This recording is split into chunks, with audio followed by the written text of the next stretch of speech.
When they tightly strap me in, give me lethal injection, just a few moments to live.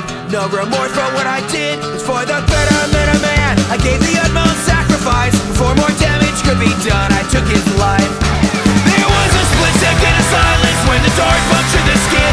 PDI rope hanging head, body drop from the poison. They could incapacitate me, but could not erase my sneer. I heard 1,000 people screaming while 3 billion others cheered. He was gone, and I would soon be executed by the state. All appeals